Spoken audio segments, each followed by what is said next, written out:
Primeiro, o que não pode ser observado e experimentado não é ciência. Olha eu aqui de novo, galera, me desculpem, mas o Malafaia parece que está fazendo de propósito.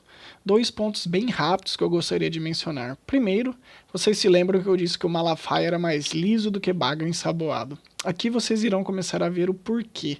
O Malafaia vai utilizar algo aqui chamado de falácia do espantalho, ou falácia do homem de palha, para montar toda a sua argumentação. E o que é exatamente isso, nós iremos falar daqui a pouco, quando ele terminar de montar inteiramente esse espantalho. A segunda coisa que eu gostaria de mencionar não é porque nós não observamos diretamente algo que esse algo não pode ser estudado utilizando o método científico. Essa é uma estrada difícil de percorrer e deve ser evitada a qualquer custo. Veja o porquê. Nós não estávamos juntos dos dinossauros quando eles foram extintos. Então, como nós sabemos hoje que milhões e milhões de anos atrás, répteis gigantes andaram sobre a Terra? Os geólogos, eles não conseguem voltar no tempo para ver como as montanhas foram formadas. Isso quer dizer que eles não sabem como isso ocorreu? Vocês conseguiram encontrar o problema?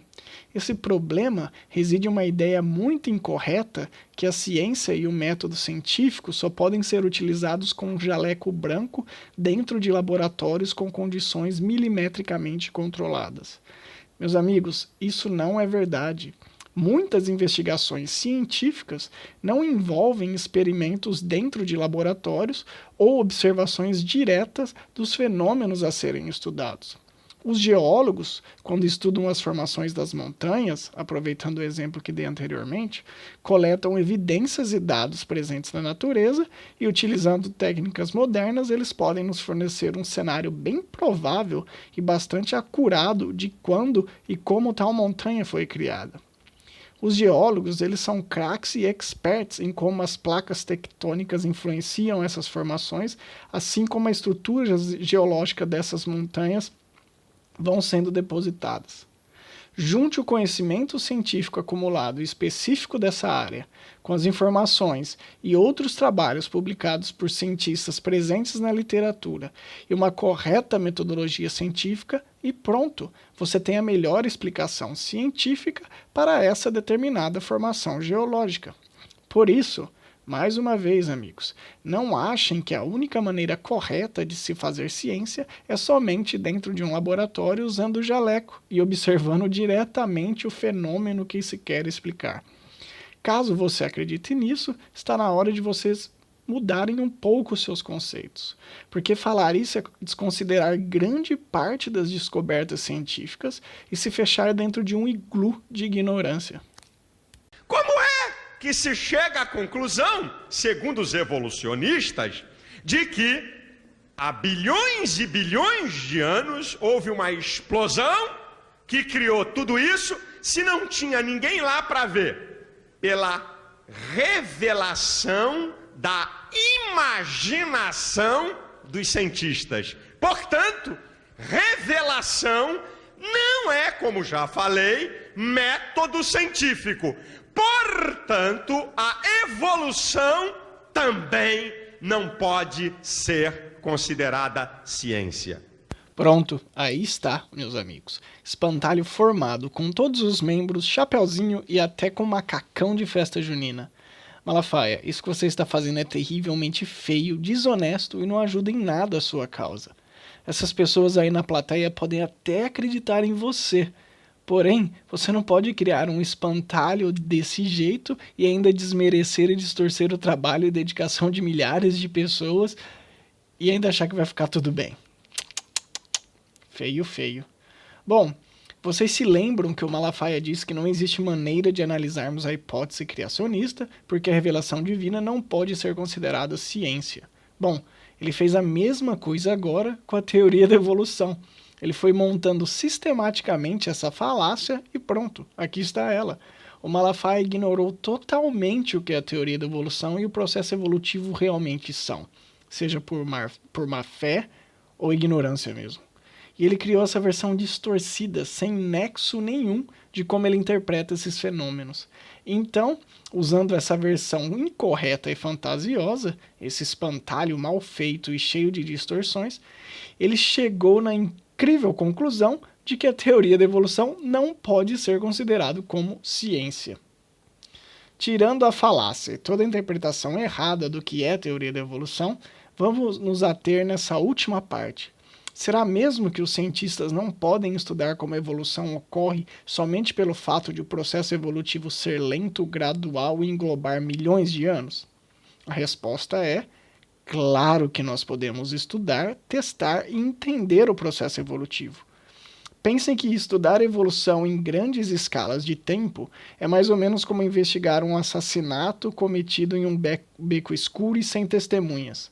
Nesse último exemplo, o investigador estuda e coleta minuciosamente as evidências que causaram a morte da vítima, como, por exemplo, a arma do crime, a causa da morte, o tempo da morte, e o investigador apresenta o cenário mais provável do que aconteceu, baseado em todas essas evidências que ele coletou.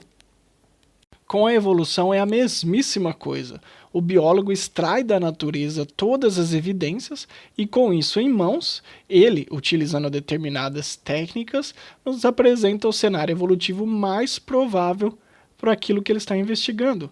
Imagine que vocês estão querendo estudar como os dinossauros se irradiaram, como eles se relacionam e como eles dominaram o planeta Terra por milhões de anos. O primeiro passo para estudar isso é encontrar o maior número de evidências possíveis para corroborar essa sua hipótese inicial, algo feito com muito sucesso pela paleontologia. Essas evidências, elas são muitas, porém, no caso dos dinossauros, os fósseis são um ponto-chave para isso. Fósseis, para aqueles que não sabem, nada mais são do que restos de seres vivos ou evidência de suas atividades biológicas, como por exemplo o cocô, preservado em materiais diversos. Existem milhares e milhares de fósseis de dinossauros, e com isso em mãos, os biólogos conseguem comparar as características morfológicas entre eles, identificar quão velhas são as camadas geológicas que abrigam esses fósseis e dessa maneira datar também quão velho esses dinossauros são, e por fim traçar um padrão de dispersão dos dinossauros e como eles foram evoluindo e se relacionando. É dessa forma que os biólogos conseguem conectar os pontos e no final do dia saber que o frango assado que você come com farofa nada mais é do que uma forma muito derivada e nada assustadora de um super dinossauro monstruoso que viveu há milhões de anos atrás. O biólogo, ele consegue construir esse cenário evolutivo sem precisar de uma máquina do tempo, assim como o investigador consegue descobrir quais fatores levaram ao assassinato da vítima sem presenciar o ato. O que você pode se perguntar é, esse cenário mais provável fornecido pelo pesquisador, ele não pode na verdade estar errado? Ou apresentar um erro de interpretação dos resultados que levaram a uma conclusão totalmente incoerente com o que foi encontrado? Sim. Obviamente que pode. Por isso, para publicar um artigo científico em qualquer revista de respeito na comunidade científica, existe algo chamado de peer review, ou revisão em pares em português. Da mesma forma que um júri designado em uma corte analisa minuciosamente toda a história do assassinato apresentado pelo promotor e verifica se as evidências encontradas e as interpretações ilustram o que realmente aconteceu, outros cientistas, normalmente do mesmo campo da biologia, realizam esse mesmo processo com o trabalho apresentado pelo colega pesquisador. Após analisar todo o trabalho escrito, os métodos e as conclusões, esses revisores dão o seu julgamento final sobre o trabalho, o seu parecer. Eles dizem sim, o trabalho é bom e pode ser publicado, ou não, o trabalho é ruim e não deve ser publicado. Esse processo elimina muitos artigos incoerentes, pseudociência e baboseiras. Quanto mais renomada e respeitada a revista científica onde você quer publicar o seu trabalho, mais rigorosa é essa correção. Vocês da área acadêmica vão se deparar muito com isso, e eu digo por experiência própria que mesmo espumando de raiva com a crítica de alguns revisores, é isso que transforma o seu trabalho em algo importante para a ciência. E aí, pastor? Fiquei enrolado. Rapaz, Todos nós estamos, pastor Malafaia. Todos nós. Mas eu acho que o senhor mais do que todo mundo, aparentemente. A criação, o senhor diz que não pode ser considerado ciência, porque nós só sabemos que Deus fez as coisas pela revelação da palavra. E a revelação não é método científico. A evolução não pode ser considerada ciência, primeiro porque não há observação de processos evolutivos. Malafaia, dá um tempo, vai. Você está começando a se embananar todo nesse seu discurso. Como não existem observações de processos evolutivos, nós já vimos aqui vários mecanismos responsáveis pela mudança das características herdáveis dos organismos ao longo das gerações. Você realmente estudou o que a teoria da evolução e a evolução realmente são? Obviamente que não. E se estudou, não se interessou ou procurou realmente entender como isso funciona. Os processos evolutivos ou mecanismos responsáveis pela evolução são muitos. Existe hoje um forte arcabouço teórico e prático de como esses processos têm a sua participação e importância dentro da evolução das espécies. Seleção natural, seleção sexual, isolamento geográfico e isolamento reprodutivo são alguns dos processos evolutivos responsáveis pela evolução das espécies. Darwin identificou e estudou esses processos na época em que ele escreveu e publicou o seu livro. Adicionalmente, após os cientistas desenvolverem várias técnicas moleculares para acessar o material genético dos organismos vivos, outros processos evolutivos foram descobertos, como por exemplo a deriva genética aleatória, a recombinação genética e as mutações, sendo elas neutras, deletérias ou positivas. Os mecanismos responsáveis pela evolução têm sido descobertos e estudados desde antes da publicação da Origem das Espécies em 1859. Existe uma vasta literatura disponível para todos acessarem. Áreas acadêmicas inteiras são dedicadas a esse tópico: genética de populações, genômica, e existem professores, mestres e doutores que dedicaram a vida estudando esses processos. Então não me venha com essa de que processos evolutivos nunca foram observados. Isso é uma mentira e muito deslavada, por sinal. E também o Big Bang aconteceu há bilhões de anos e ninguém estava lá para registrar. E isso é uma revelação da mente engenhosa, não é? E dos cientistas. Pastor, você é anti-ciência ou você só aceita aquilo que massageia os seus princípios e dogmas? A mesma mente engenhosa dos cientistas que você pareceu citar com zombaria e desdém é a mesma que projetou o seu microfone, o aparelho de televisão, a comunicação via satélite e praticamente quase tudo que você usa no seu dia a dia. Você realmente acredita que a teoria do Big Bang foi somente uma revelação alucinógena derivado de um chá de fita estragado que os cientistas beberam? Uma ideia mirabolante? Ou você acredita que a teoria do Big Bang, nesse caso, foi desenvolvida ao longo dos anos, baseadas em observações da estrutura do nosso universo e muitos cálculos matemáticos e considerações teóricas de vários físicos? Você deve pensar que a ciência é a casa da mãe Joana, né? Onde cientistas falam o que quer e a comunidade científica observa, sente e engole tudo sem provas. Não funciona desse jeito. Falta leitura, pastor Malafaia.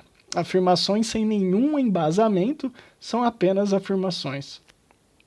Também é uma revelação que não pode ser provada, então também não é ciência. Como é que a gente vai saber quem é que está com a razão e quem é que está com a verdade? Existe a possibilidade de saber? É óbvio que não. Se considerarmos que a teoria da evolução e a hipótese criacionista são revelações que devem ser aceitas pela fé, sem nenhuma evidência, então é checkmate, game over.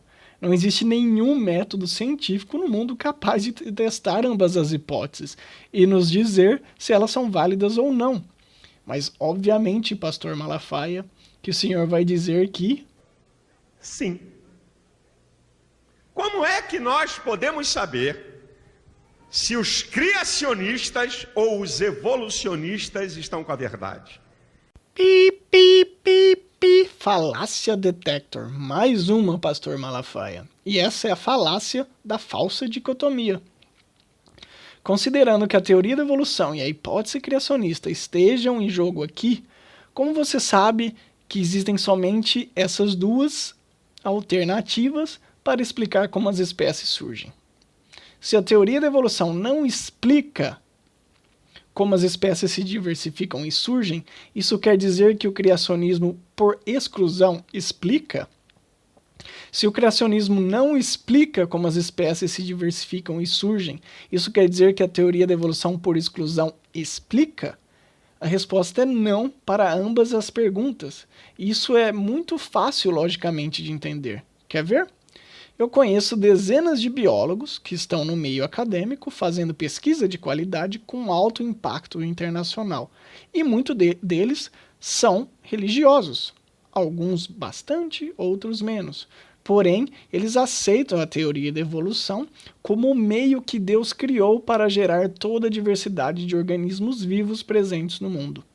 A hipótese deles é o que podemos chamar de evolucionismo teísta, se é que isso existe. Viu só? Temos agora 3 cenários para a origem e diversificação das espécies. E o que acontece quando esses 3 cenários não são suficientes para explicar o que observamos? Daí, nós vamos para o 4º cenário, para o 5º, para o 6º. E se nenhum cenário conseguir explicar o fenômeno que estamos observando? Daí, Pastor Malafaia, os cientistas fazem algo que eu acho que vai te chocar. Eles falam simplesmente, eu não sei. Dói, né? Admitir que somos ignorantes em certos assuntos. Mas é assim que as coisas funcionam. É melhor do ponto de vista científico ser humilde e dizer não sei, do que falar eu sei a resposta disso e se auto-enganar com explicações rasas sem nenhuma evidência ou fatos que as suportam. Algo para levar para a vida, não? Pelas evidências da natureza. As evidências da natureza que são observadas e experimentadas podem nos dizer se a criação ou a evolução está com a verdade pelos postulados, pelos modelos que ambas apresentam. Nós vamos submeter postulados evolucionistas e criacionistas a evidências ou às evidências da natureza, e quando submetemos esses postulados às evidências da natureza, nós podemos chegar à conclusão de quem é que está com a razão ou de quem é que tem e detém a verdade. Mais uma vez, pastor, não é assim que se descobre as verdades no mundo. Nós já corrigimos isso no início do vídeo e você está aqui fazendo de novo. Nós não observamos o que o mundo nos conta e tentamos encaixar essas evidências em algo já predefinido e já determinado. É justamente o contrário. A partir das observações da natureza que nós formulamos as nossas ideias. Você está com uma interpretação às avessas do mundo. E essa não é a maneira mais honesta de investigarmos o que acontece. Eu vou escolher as 4 principais e mais bem provadas leis que existem no mundo. São as leis mais verdadeiras e universais da ciência. Elas têm primazia sobre todas as leis científicas. Temos muito o que esclarecer e falar aqui. O pastor mencionou a palavra lei em seu discurso e disse que essas leis têm primazia sobre todas as outras. Primeiro, eu não sei como isso pode ser verdade. Como uma lei científica pode ser mais importante do que outra? Será que essa afirmação é válida? Para isso, infelizmente, amiguinhos, temos que voltar para algumas definições. E vamos de uma vez por todas definir o que resta para ser definido em relação a esses termos científicos. Vamos ver como hipóteses, teorias e leis se relacionam dentro do contexto científico para evitarmos falácias e confusões futuras. O elemento principal que temos que martelar em nossas cabeças é: existe uma importante e colossal diferença entre o significado de teoria no contexto científico e no nosso dia a dia. E reconhecer essa diferença vai te poupar de muita vergonha e constrangimentos futuros em qualquer discussão sobre ciência. Quando os cientistas falam em teoria, seja ela a teoria da evolução ou do Big Bang, a primeira coisa que muita gente vira e fala na lata e de supetão é: o que é ciência? Tem que ter observação. Por que a evolução é teoria? Porque você não pode comprová-la na observação. Quando um cientista tem uma teoria científica, como a palavra já diz, é apenas uma teoria. Para você entender, por exemplo, o Big Bang é uma teoria científica do início do universo e de todas as coisas. É uma teoria, porque não se pode ser provado. Viu só? Porém, essas pessoas exemplificadas por esses dois últimos vídeos malafaianos não têm a menor ideia de que teoria no meio científico significa. Teoria na ciência é um dos títulos mais nobres e importantes que se pode receber. Ser classificado como teoria no mundo científico é ostentar. É um dos pináculos mais importantes dentro da ciência. A teoria da evolução e a teoria do Big Bang não são meras ideias ou revelações sem comprovação. Elas são justamente o contrário.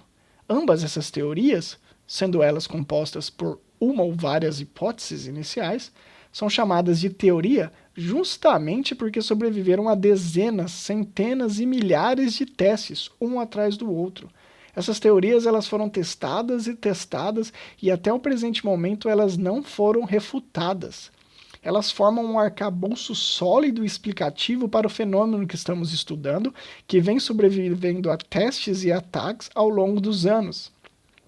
A teoria da evolução está de pé e forte há mais de 200 anos. Até hoje, não existiu uma única pessoa sequer no mundo capaz de refutar qualquer aspecto nela presente, com evidências convincentes, obviamente.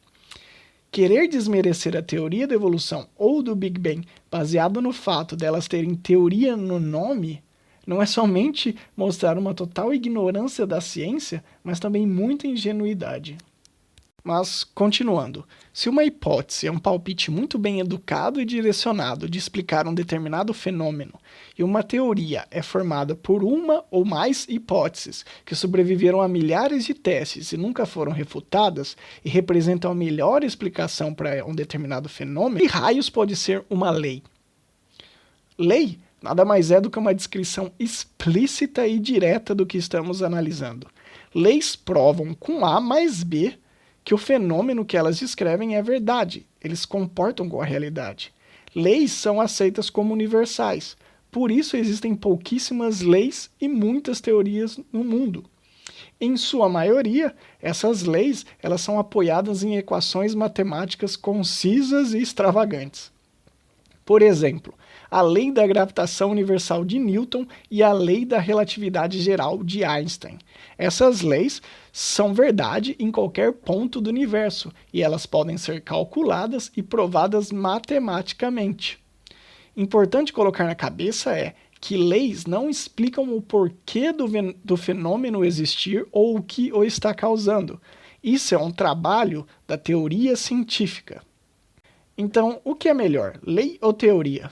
Nenhum nem outro.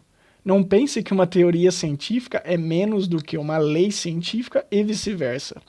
Não existe pesquisa no mundo que transforme a teoria da evolução em lei da evolução.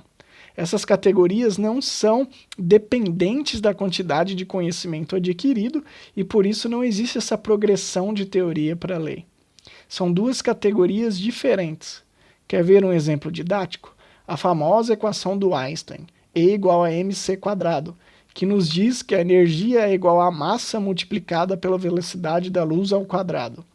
Essa lei nos diz o resultado da equivalência entre massa e energia, porém, ela não nos explica o porquê ou como isso ocorre. O porquê e as explicações disso vêm da teoria especial da relatividade descrita por Einstein em 1905. Deu para vocês perceberem a diferença? Vocês viram agora que não faz sentido falar que uma lei científica é mais importante ou mais verdadeira do que outra, ou que algumas delas têm primazia sobre outras. Todas as leis são descrições exatas do nosso universo, e caso algumas delas sejam refutadas, todos os campos da ciência que se apoiam nessas leis também desmoronam juntamente com a sua queda. Não existe lei pior nem lei menor, da mesma forma que não existe teoria pior ou teoria melhor. Ou você é uma lei, ou você é uma teoria, ou você não é uma lei, ou você não é uma teoria. Não existem tons de cinza entre esses termos. Somente pelo fato delas serem classificadas como lei ou teoria, isso já nos diz quão sólidas e importantes são essas leis e teorias dentro do contexto científico. Eu escolhi as 4 principais e mais bem provadas leis científicas. Vou submeter afirmações criacionistas e afirmações evolucionistas a estas 4 leis, para ver quem é que está com a verdade ou quem é que está com a ilusão e com a mentira. Vamos ser sinceros, pastor. Essas leis não são mais ou menos importantes do que nenhuma outra lei dentro da ciência. Essas leis são as que o Senhor achou que serviriam à sua causa, leis que você ingenuamente pensa que estão de acordo com a sua doutrina e contra o que você quer desmerecer ou desprovar. Esse seu discurso não tem nada a ver com verdade ou ciência, mas sim o que vai de acordo com a sua visão de mundo. São necessários exatos 30 segundos desse vídeo para ver que você não entende nem um pouco como a ciência funciona ou que seja honestidade intelectual. E o que vai acontecer daqui até o final do vídeo é exatamente isso. O senhor pastor nos ministrará uma aula de como encaixar o que observamos no mundo na minha hipótese predileta. E outra de como distorcer, desmembrar e empalar o que a ciência nos diz até que eu me sinta feliz no final do dia. Vergonha, vergonha. Meus amigos, agora que a diversão vai começar. A primeira lei que eu quero apresentar é o seguinte: há 300 anos atrás, as pessoas pensavam que pedras em noite de tempestade se transformavam em sapos. Celeiros de milho, também em noite de tempestade, se transformavam em ratos. Carne apodrecida se transformava em vermes. Até que gênios como Pasteur e Head descobriram a lei da biogênese. Que é isso, Malafaz? Tá falando igual Mussunzes? É lei da biogênese, pastor. Pelo menos de acordo com as normas cultas e escritas no português. E outra coisa, Pasteur e Head não descobriram nenhuma lei. Nenhum cientista descobre uma lei nesse sentido que você está implicando. Pasteur e Head, observando e testando o que era encontrado na natureza, chegaram a uma conclusão. E essa conclusão foi descrita posteriormente por essa lei. Mas talvez eu esteja pegando muito no seu pé, pastor Silas. Me desculpe. Comprovada como uma das principais leis da ciência. Bom, nós já discutimos isso de uma lei ser mais importante do que outras alguns minutos atrás. Então, toca o bonde, Cici. A lei da biogênese diz que vida somente provém de vida e que um organismo vivo provém de outro semelhante. Isso é uma lei das mais bem provadas da ciência, a lei da biogênese. Malafaia, eu estou tão feliz por você ter mencionado a biogênese e também mais feliz ainda por você ter quase apresentado a conclusão desse incrível trabalho de maneira clara e correta. Faltou pouco. Eu concordo com você, pastor, quando você diz que um organismo vivo provém de outro, mas discordo quando você adicionou a palavra somente na frase anterior. Nós vamos discutir o porquê disso daqui a pouco, mas aproveitando essa sua deixa, eu vou me prolongar aqui um pouco mais sobre a lei da biogênese, porque esse, para mim, é um dos exemplos mais bonitos e didáticos de como o conhecimento vai se construindo ao longo dos anos e de como a ciência é algo super dinâmico e nada absoluto com regras imutáveis. A teoria da geração espontânea, essa que o pastor mencionou alguns segundos atrás, onde pedras virão sapos, milhos, ratos, carne apodrecida em vermes, nos dizia que a vida complexa e organizada, como ratos, vermes e sapos, poderiam surgir espontaneamente e continuamente a partir da matéria inorgânica. Essa ideia para a origem da vida foi proposta por Aristóteles, cerca de 350 anos antes de Cristo, em seu livro intitulado Da História dos Animais. E ela foi muito bem aceita na época de Aristóteles, e esse pensamento da geração espontânea se enraizou na cabeça das pessoas e cientistas em várias partes do mundo por mais de 2 milênios.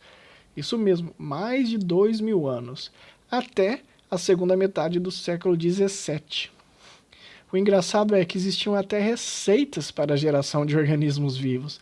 Receitas do tipo: pegue uma camisa super suada, adicione grãos de trigo selecionados, espere 21 dias em um local bem úmido e voa lá, ratos.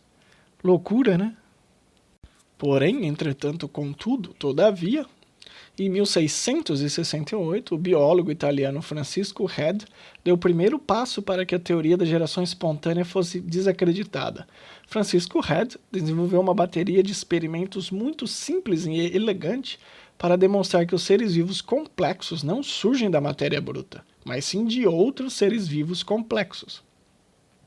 Head separou algumas jarras de vidro e colocou no interior delas pedaços de carne de vitela.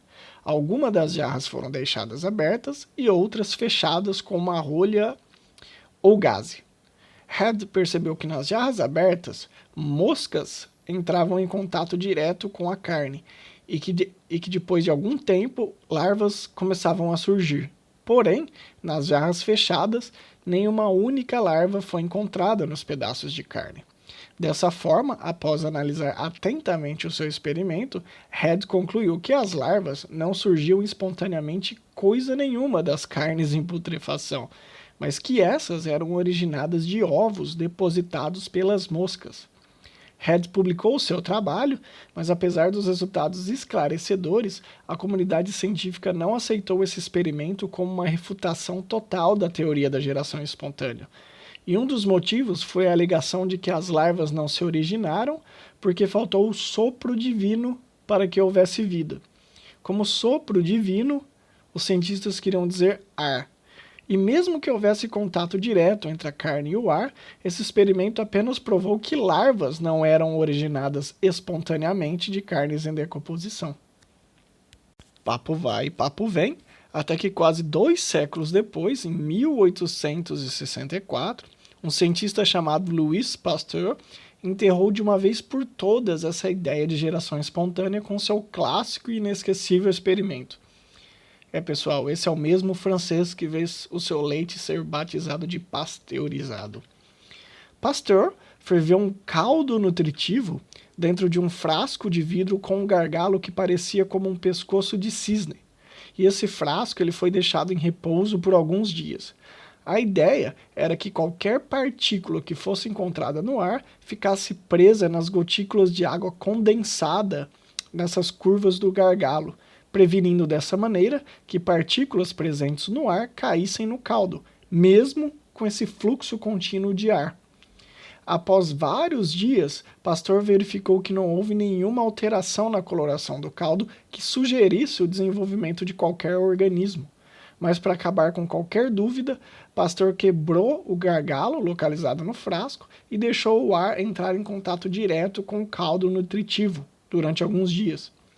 Após esse tempo, Pasteur verificou que o caldo nutritivo estava turvo, confirmando a presença de organismos. Pois é, pessoal, o mundo microscópico ainda não estava ao alcance dos olhos humanos. Porém, Pasteur indiretamente pôde provar que existiam micro-organismos ali presentes, porque a coloração do caldo mudou e o cheiro também deve ter ficado um pouco mais azedo. Dessa maneira, Pasteur matou a cobra e mostrou a baguete, demonstrando com clareza de que os organismos presentes no caldo não foram gerados espontaneamente, mas que esses organismos já estavam presentes no ar e agora eles estavam se desenvolvendo no caldo. Com esses experimentos, a teoria da geração espontânea foi refutada completamente e de uma vez por todas, após aproximadamente 2.260 anos. Linda essa história, não? Ela ilustra perfeitamente como as hipóteses são feitas, são testadas, viram teorias e essas teorias são refutadas novamente. Então, esse ciclo é recomeçado novamente. É assim que o desenvolvimento científico progride. Vamos submeter o postulado criacionista e evolucionista a essa lei. Vamos lá. Os evolucionistas. A matéria inanimada, inorgânica, produz vida e até forma ou formas complexas. Parabéns, pastor Malafaia. Você acabou de declarar para toda a plateia, para mim e talvez para meia dúzia de pessoas que talvez assistam esse vídeo, que você realmente tem uma interpretação toda errada do que evolução é.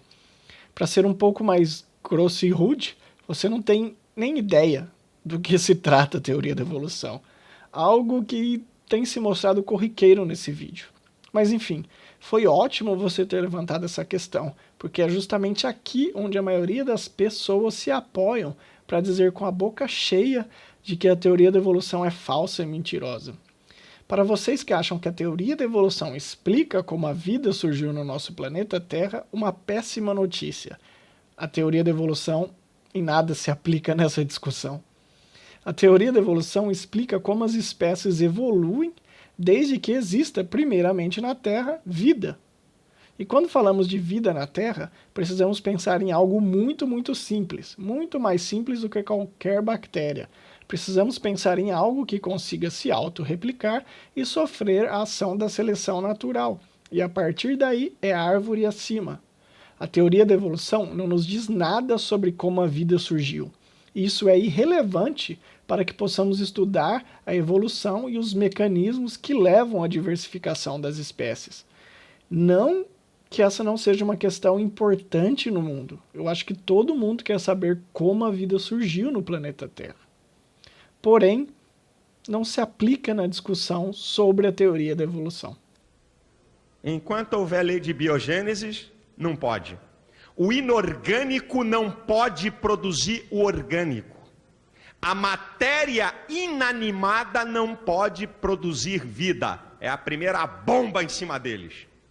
Porque se a matéria inorgânica é a mãe de todas as coisas, a lei da biogênesis diz que o inanimado não pode produzir o animado.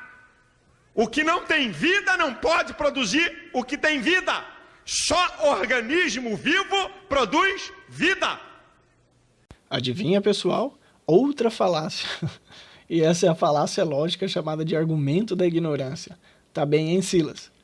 Primeiro usa a falácia do espantalho para montar toda a sua argumentação, daí parte para uma falsa dicotomia para tentar justificar que somente o criacionismo ou a teoria da evolução podem nos explicar como as espécies evoluem e se diversificam, e agora, para provar um dos seus pontos, você me lança um argumento da ignorância. Pastor, fica difícil, né? Não está tranquilo e muito menos favorável para o seu lado. A conclusão principal e mais importante do trabalho do pastor foi que vida provém de vida já formada. Por isso eu encrespei com você quando você utilizou a palavra somente. Pastor não disse que o inanimado não pode produzir o animado e que o inorgânico não pode produzir o orgânico. Quem está dizendo isso é você. E quando você faz isso, você comete essa falácia lógica, além de interpretar erroneamente os resultados obtidos por pastor. Me diz, como o pastor comprovou cientificamente que matéria inanimada não consegue, em absolutamente nenhum cenário, explicar como a vida surgiu? Quais foram os experimentos do pastor dirigidos especificamente a essa questão? Nenhum, nada. Quando Sila diz que a matéria inorgânica não pode gerar vida e que somente coisas vivas geram coisas vivas, temos dois grandes problemas aqui. O primeiro e mais óbvio é: o método científico ele não consegue desprovar nada. No máximo, ele consegue dizer que a probabilidade de algo acontecer é extremamente baixa, ou que esse fenômeno seja improvável. Tente você, pastor, ou qualquer outra pessoa, submeter um trabalho científico para qualquer revista científica desprovando a existência do monstro do Lago Ness, Pé Grande ou da Fada do Dente. O seu trabalho iria ser rejeitado na hora. Segundo, afirmar que nada no mundo é capaz de explicar como a vida surgiu através da não-vida, com essa utilização de somente em sua frase, é muito errado, logicamente. A ausência de evidência não é evidência da ausência. Ou, em outras palavras, não é porque toda vez que você olha para o céu e não vê nenhum indício de atividade extraterrestre, que ETs ou aliens não existem. Aplicando essa linha de pensamento ao nosso caso, nós teríamos: não é porque até hoje nunca foi observado a matéria bruta gerando vida, que isso não ocorreu ao menos uma vez no nosso mundo, ou universo. E pessoal, mais uma vez, quando falamos da primeira forma de vida na Terra, nós estamos falando de alguma coisa que consegue se replicar e se reproduzir, e que então possa ser sujeita à ação da seleção natural. Algo muito menos complicado do que bactérias, ou vermes, ou ratos. A origem da vida na Terra, como eu disse anteriormente, tem sido alvo de grandes debates dentro da biologia, e várias respostas para diversas perguntas já foram obtidas. Existem vários aspectos que devem ser entendidos em profundidade para podermos ao menos tentar explicar como a vida surgiu na Terra através de processos naturais. E isso com certeza vale um outro vídeo. Esse processo, onde a vida surge através da não-vida, entre aspas, é chamado de abiogênese. Existe um experimento clássico realizado em laboratório na década de 50, chamado experimento de Müller e Urey, que confirma que as supostas condições atmosféricas e químicas encontradas na Terra primitiva podem sim favorecer reações químicas que sintetizam os compostos orgânicos necessários para a vida. Ou seja, esses blocos essenciais para a construção da vida, eles podem ser produzidos através de processos naturais derivados de precursores inorgânicos. Agora, a grande pergunta é: como esses compostos orgânicos conseguiram se organizar, se arranjar, de tal modo que o primeiro ser autorreplicante veio à vida, veio a existir? Apesar de todas essas investigações, até hoje não existe nenhuma resposta sólida e definitiva sobre esse assunto dentro da ciência. A origem da vida é respondida com um gigantesco "eu não sei", mas nós estamos investigando. E quando isso acontecer? O que acontece quando for provado em laboratório de que a vida pode surgir da não-vida? Isso significa que a lei da biogênese cai por terra? Ela vai ser desconsiderada? Bom, se você levar em consideração o que o Malafaia falou, sim. Porém, se levarmos em consideração o que eu disse, absolutamente não. A lei da biogênese nos explica ou nos diz que vida gera vida, mas nada nos diz como ela foi gerada pela primeira vez na Terra. Quando a abiogênese for comprovada, a única coisa que irá mudar é que nós saberemos como a vida na Terra surgiu. Porém, isso não irá alterar o fato de que organismos vivos ainda continuam produzindo organismos vivos. Capite? Prosseguindo. Então, já estamos com 1-0 logo de saída. Mas vamos submeter o postulado criacionista dentro da lei da biogênese. Um Deus vivo criou seres vivos. Correto? Sem nenhum problema, sem nenhuma contradição. Um Deus vivo cria seres vivos semelhantes. Gênesis 1:26. Façamos o homem à nossa imagem e semelhança. Um ser vivo cria seres vivos semelhantes. O postulado criacionista está em gênero, número e grau de acordo com a lei da biogênese. 1-0 para nós. Bom, o objetivo desse vídeo não é discutir nem arguir contra a religião de ninguém. Eu estou tentando me focar somente nos argumentos realizados dentro do contexto científico. Então, como o Malafaia já disse que o criacionismo não pode ser comprovado utilizando um método científico, Eu não vou arguir nenhuma definição de Deus, passagens da Bíblia, porque eu não sou teólogo e nem quero desvirtuar o propósito do vídeo. Porém, entretanto, eu identifiquei outra falácia aí nesse seu discurso, Cici. Ela é chamada de falácia da petição de princípio. E se você quer usar pelo menos lógica para defender a sua causa, visto que você já desconsiderou o método científico, você não está fazendo um bom trabalho. Quando você quer convencer logicamente alguém de algo, não é legal colocar nas suas premissas já a conclusão do que você quer concluir. Agora eu vou escolher mais 2 leis. E essas 2 leis que eu vou falar aqui, elas governam todos os processos naturais. A primeira lei da termodinâmica, que é chamada a lei da conservação da energia. Estamos aqui adentrando em áreas bem vastas da ciência. Nós vamos começar a falar de termodinâmica agora. E estou aqui pensando com os meus botões. O que a teoria da evolução tem a dizer sobre isso? Você conseguiu minha atenção, pastor. Nunca é tarde para aprender. Por favor, prossiga. Diz que a energia não pode ser criada nem destruída e que a quantidade total de energia no universo é sempre a mesma, que a energia pode tomar várias formas, inclusive a massa, e que você pode transformar de uma forma para outra. Isso aqui é a primeira lei da termodinâmica. Então, essa lei que o Malafaia acabou de descrever é aquela repetida várias e várias vezes em nosso ensino médio. E ela é representada pelaquela famosíssima frase: nada se cria, nada se perde, tudo se transforma. E essa lei basicamente engloba tudo isso que o Malafaia acabou de falar. De uma maneira um pouquinho mais formal, essa lei nos diz que a quantidade de energia em um sistema fechado é constante e que, além disso, essa energia pode ser convertida de uma forma para outra, como, por exemplo, massa, porém, essa energia ela não pode ser criada ou destruída. Vamos submeter o postulado evolucionista à lei da termodinâmica.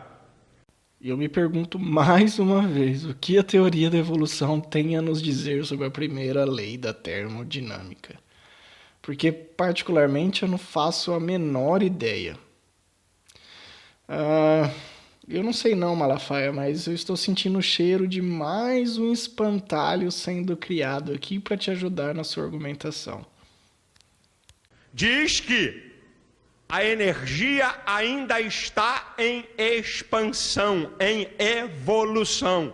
Enquanto tiver a primeira lei da termodinâmica em vigência, não pode, em hipótese alguma, haver de jeito nenhum evolução, porque a quantidade total de energia é sempre a mesma. Não está havendo produção de energia, nem evolução de energia. Portanto, o postulado evolucionista é diametralmente oposto ao que diz a primeira lei da termodinâmica. Pelo amor de Thor e seu poderoso martelo que livrou da Terra todos os gigantes de gelo. Sério mesmo, Malafaia? Está ficando cada vez mais difícil eu ser sucinto em minhas respostas. Quanto mais o vídeo se prolonga, mais coisas erradas e sem nenhum sentido você fala. Que biólogo diz que energia está em evolução e expansão? Bom, talvez aqueles que não tenham aprendido minimamente o que a teoria da evolução signifique, ou tenham enforcado aulas de química e física. Eu gostaria de saber as fontes dos estudos científicos publicados mostrando que essa sua afirmativa ela é realmente verdadeira. Esse discurso confuso do Malafaia vem do fato dele realmente não entender nada sobre o que a teoria da evolução nos diz, ou o que é evolução biológica propriamente dita. E daí, áreas como cosmologia, astrofísica, física e termodinâmica começam a aparecer sem pé e nem cabeça no vídeo. Por isso que eu disse que definir corretamente os termos, os conceitos, o que significam as teorias e o que elas explicam é algo muito importante. E os minutos que nós perdemos fazendo isso no início do vídeo nos salva de confusões como essa. A única explicação que eu vejo para o pastor ter falado de expansão e criação de energia é ele ter embananado o seu discurso com algo dentro da cosmologia chamado energia negra. Essa energia negra, de acordo com os astrofísicos, está de alguma forma causando a expansão do nosso universo, assim como acelerando. Porém, nenhuma energia está se criando ou expandindo. Ninguém disse isso nunca, nem na cosmologia e nem na biologia. Mais uma vez, eu só estou mencionando isso porque eu acho que veio daí essa confusão do Malafaia, visto que ele frequentemente mistura cosmologia com teoria da evolução. Para aqueles que nunca ouviram falar de energia negra, um breve adendo aqui, porque o assunto é realmente muito interessante, essa energia negra, juntamente com algo chamado de matéria negra, estão fritando a cabeça dos cientistas, porque ambas compõem cerca de 95% do universo e ninguém tem a mínima ideia do que essas coisas sejam.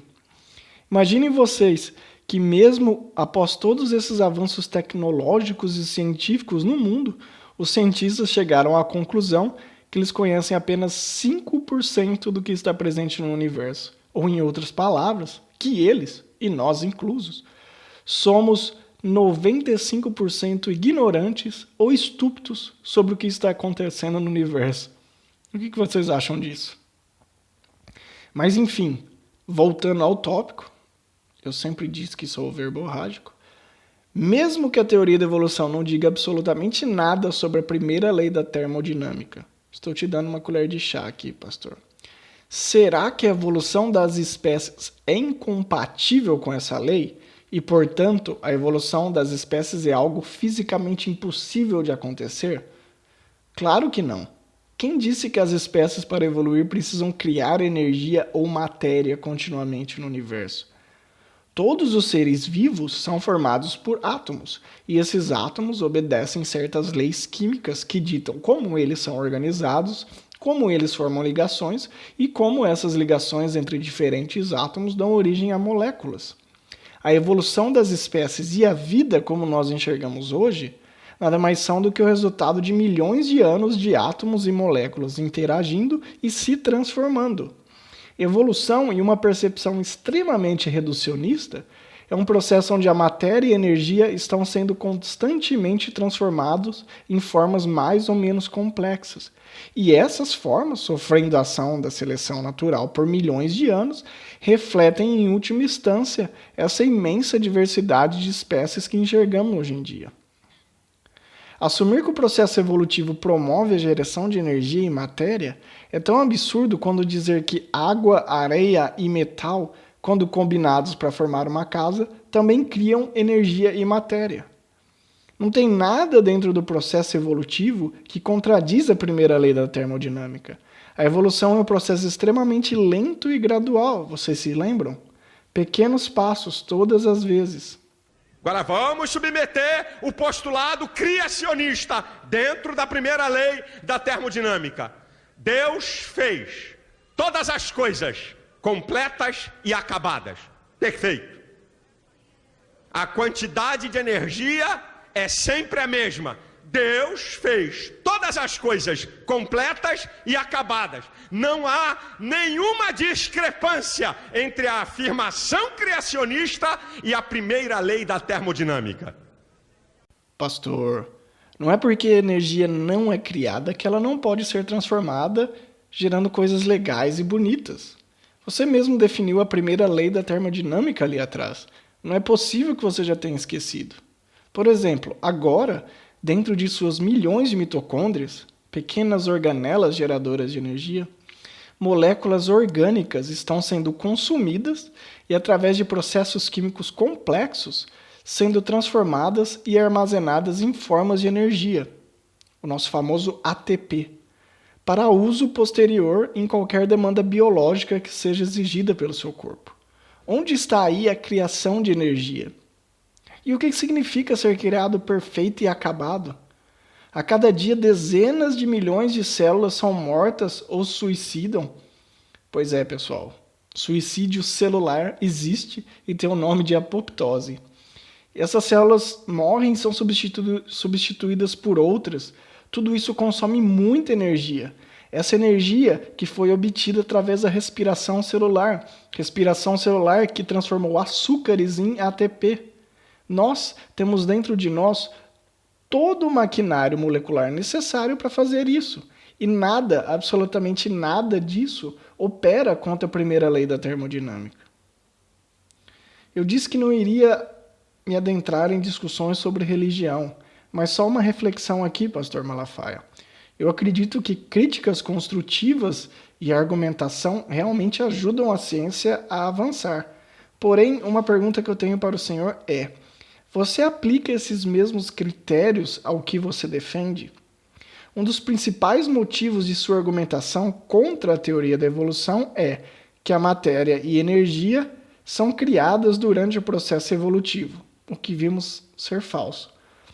Porém, pelo que eu entendo da doutrina cristã no mundo, o universo, todas as espécies, eu e você, fomos criados a partir do nada. Antes havia nada e depois havia tudo.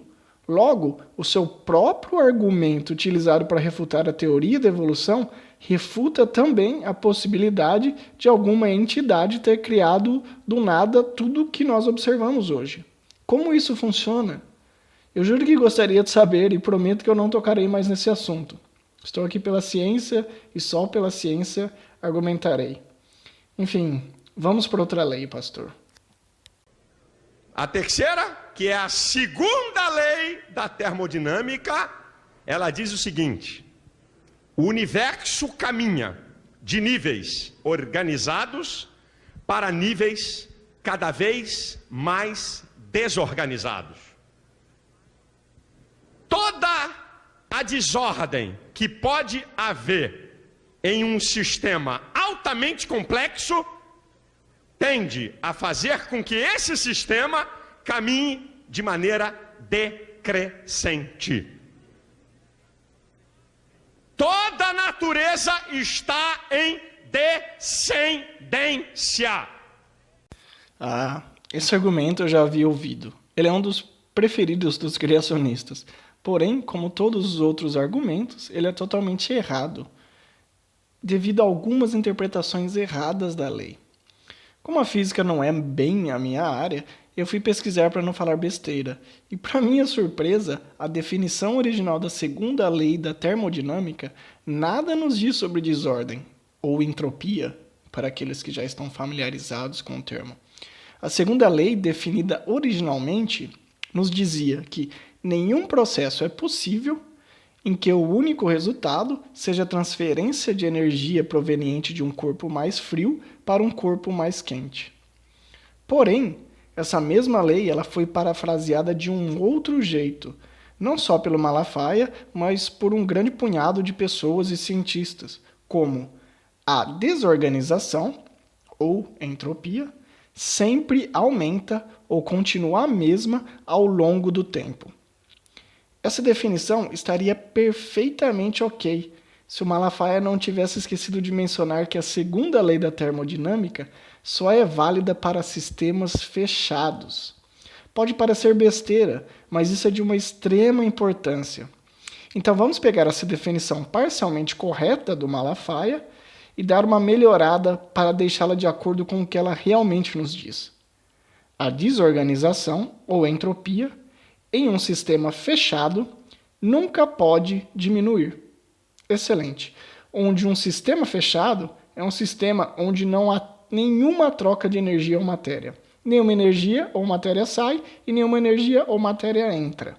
Com isso em mente, vamos em frente.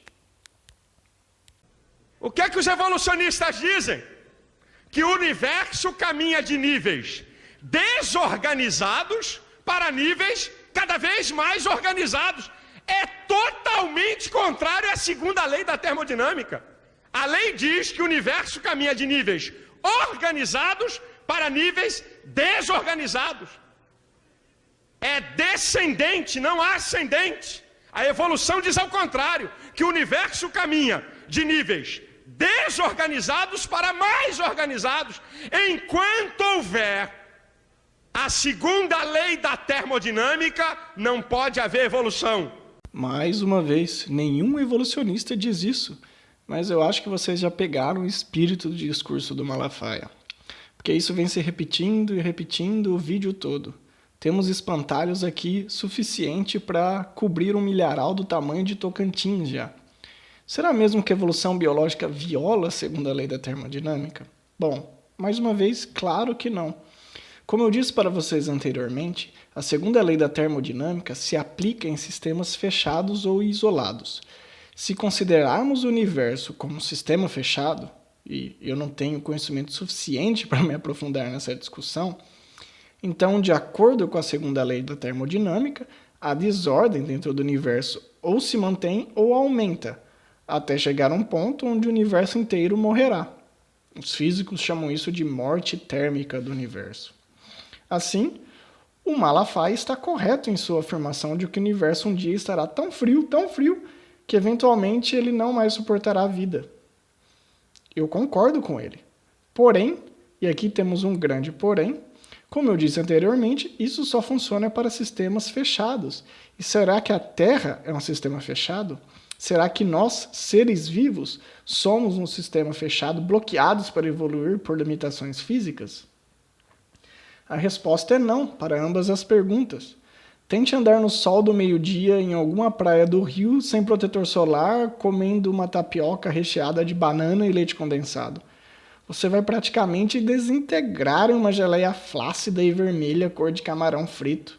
A Terra ela é diariamente bombardeada com raios solares, calor, raios ultravioletas e de vez em quando por meteoros, para a infelicidade dos dinossauros. Além do mais, a própria Terra apresenta partes mais quentes do que outras. Considere, por exemplo, o núcleo da Terra. Os geólogos nos dizem que a temperatura na Terra há bilhões de anos atrás era muito maior do que agora. Ou seja, parte desse calor foi convertida em outras formas de energia e a outra parte desse calor se perdeu para o espaço. Dessa maneira, fica muito fácil de compreender de que a Terra está longe de ser um sistema fechado e, consequentemente, essa entrada de energia proveniente do Sol e essas regiões na Terra, onde partes são mais quentes do que outras, podem ter ajudado em certos locais o aparecimento de moléculas complexas e organismos.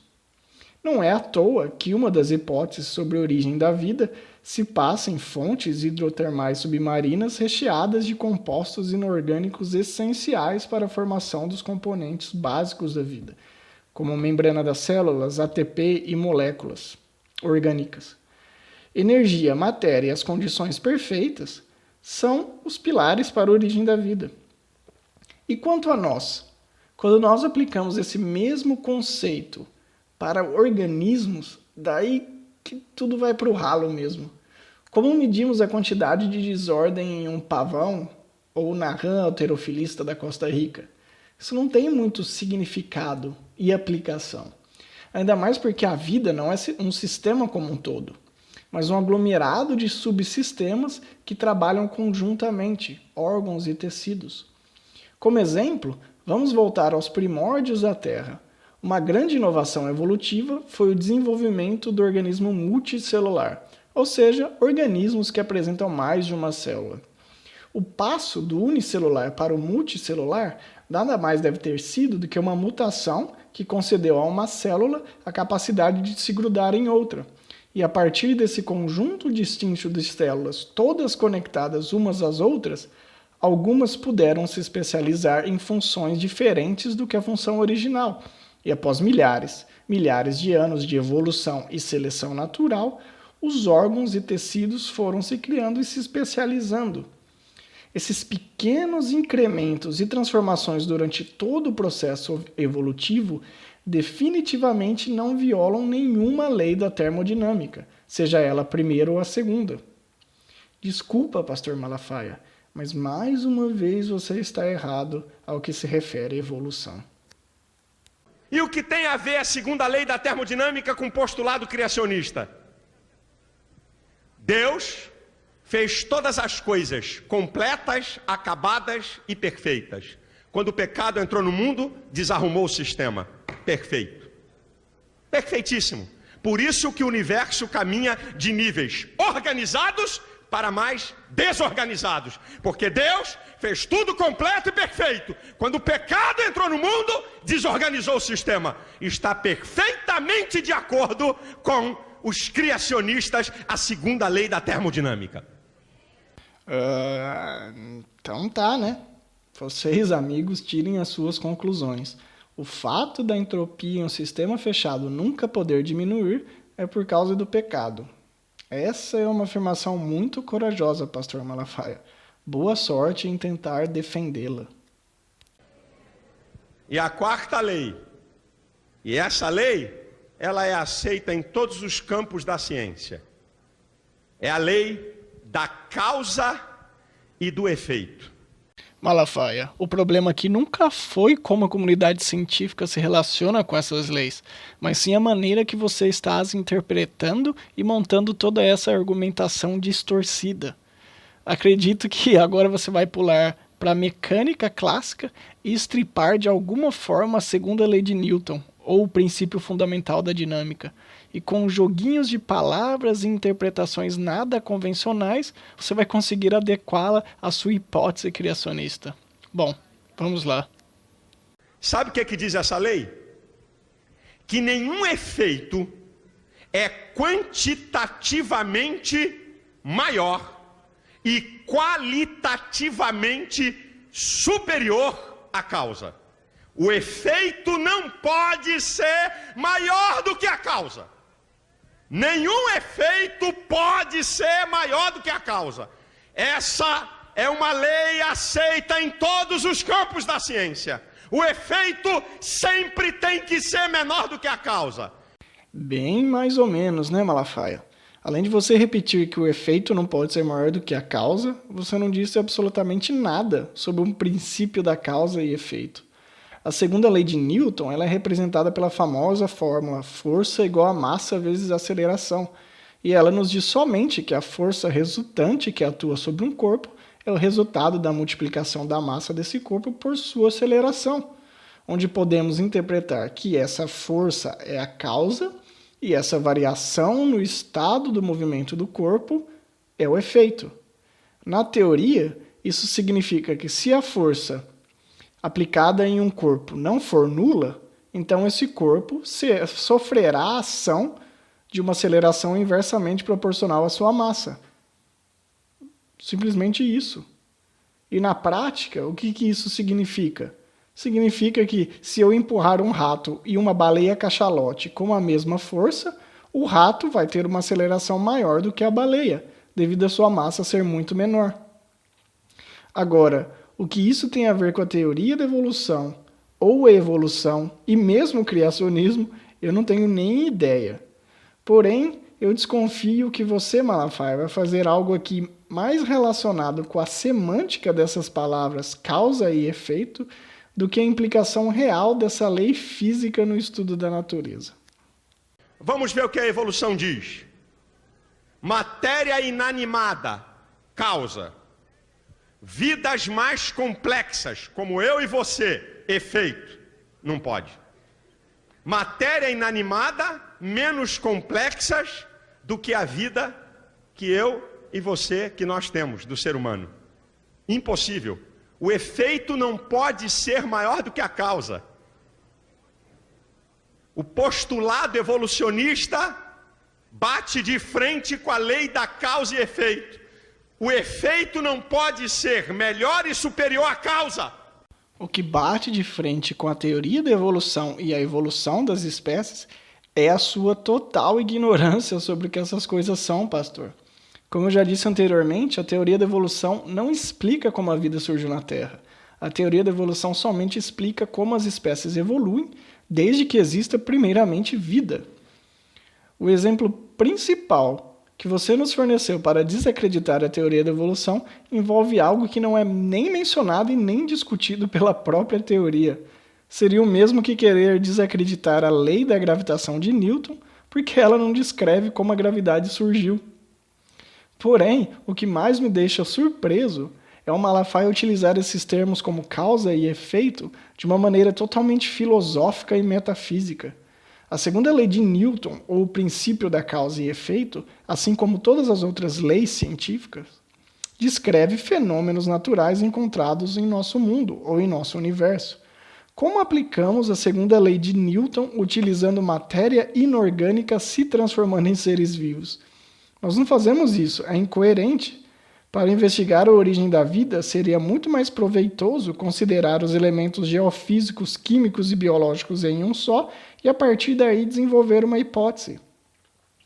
Essas comparações que o Malafaia nos forneceu, onde a vida é um efeito muito maior do que a matéria que a gerou, a causa, pode ser chamativo do ponto de vista metafísico e filosófico, mas do ponto de vista científico não faz nenhum sentido. Além dessas confusões em relação a essas definições, eu fico impressionado como o pastor enxerga o processo evolutivo. Para ele, um dia um bando de compostos químicos no mundo existiu e de repente no outro, puf, surge o homem. É muita ingenuidade pensar assim. Da mesma maneira que é ingenuidade pensar que compostos químicos complexos, interagindo uns com os outros, tem alguma causa ou efeito maior nesse sentido que o Malafaia descreveu. As reações químicas são simplesmente propriedades físico-químicas inerentes a esses elementos que participam do processo. Não existe nada de metafísico nisso. São apenas propriedades naturais dos elementos.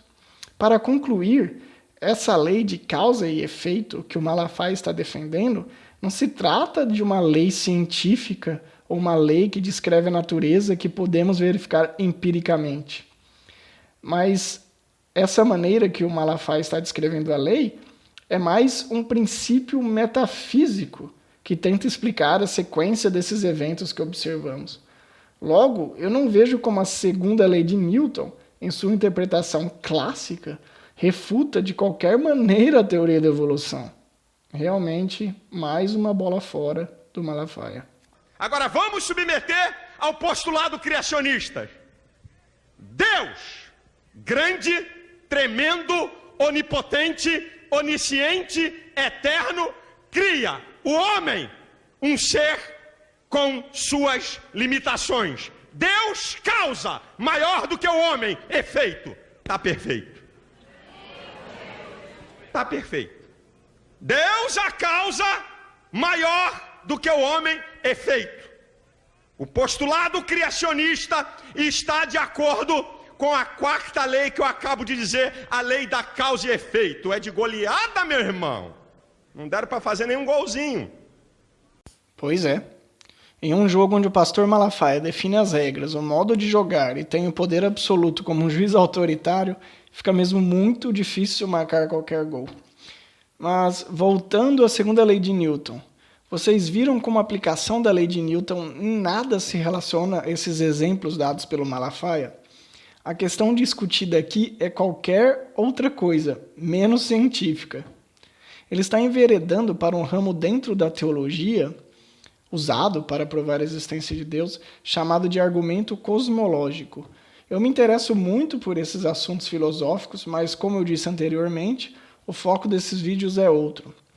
Então, amigos, essas 4 leis científicas que o Malafaia apresentou, com graves objeções a essa interpretação maluca da segunda lei de Newton, não chegam nem perto de refutar o que evolução ou a teoria da evolução são. Ao invés disso, nós vimos enxurradas de falácias, inverdades e muita ignorância a respeito de como a ciência e o método científico funcionam, apesar do Malafaia ter declarado vitória aqui. Eu poderia terminar o vídeo nesse exato momento, mas eu estou muito mais interessado em saber como essa história continua. Então, se vocês ainda estiverem abertos e com paciência para ouvir mais algumas considerações sobre evolução e teoria da evolução, vamos embora. Malafaia, solta o som.